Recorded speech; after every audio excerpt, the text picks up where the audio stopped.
onset dementia. I loved my job. I can't work with the people I love anymore. Here's a Karen in Australia protesting the country's vaccine mandate. I'm sorry, I'm over it. Over it. No, I'm over it. Sweetheart,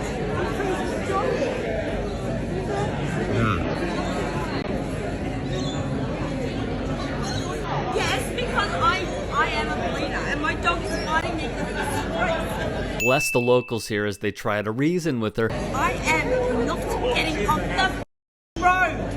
I am staying here. I don't give a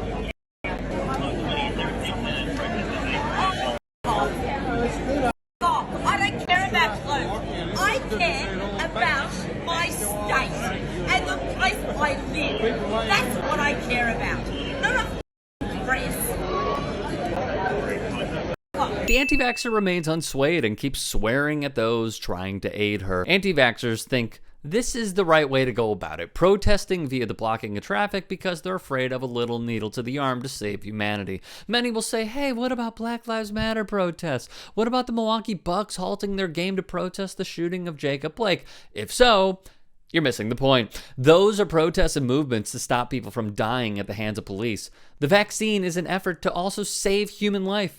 Protesting mandates is not just cruel, it's psychotic. Much like the police, firefighters, and other service members protesting the vaccine mandate in NYC, they halted traffic on the Brooklyn Bridge. This does not make you a patriot. It makes you anti-science and anti-humanity. As one user wrote, I have covered many a protest on this very bridge where the NYPD has stood ready to beat the crap out of an arrest everyone. They added, it's quite rich to see the NYPD threaten to beat and arrest civilians for peacefully assembling in public space, and to now see NYPD members occupying that space without fear while also declaring themselves to be a lawless public health threat. Meanwhile, get this, protesters and taxi drivers who blocked a street outside New York City Hall on Monday were handcuffed by police. Footage shows. And what exactly were they doing, you may ask? Well, taxi drivers with the support of local elected officials and other allies gathered outside New York City Hall to announce the beginning of a hunger strike. They are protesting a plan announced last month by the de Blasio administration to help taxi drivers reduce their debt burdens, a plan that the New York Taxi Workers Alliance, the 21,000 member group leading the strike, considers insultingly inadequate. In the same city, over 60 people were arrested. The reason for this? Climate activists protested outside the New York Times building in Manhattan because our planet is dying and human life is going to become extinct. So let's see if we got this straight.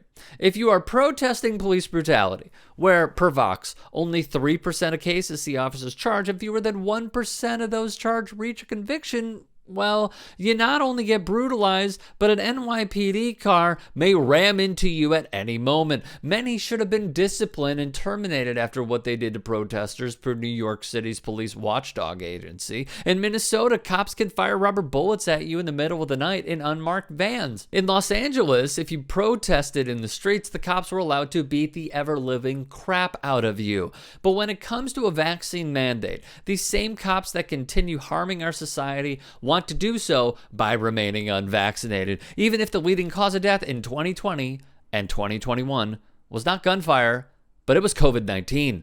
Police walkouts due to vaccine mandates are a good reminder of their role in society to be above the law and impose state-sanctioned force and control onto marginalized communities with impunity. It's a reminder that policing is always incompatible with public safety.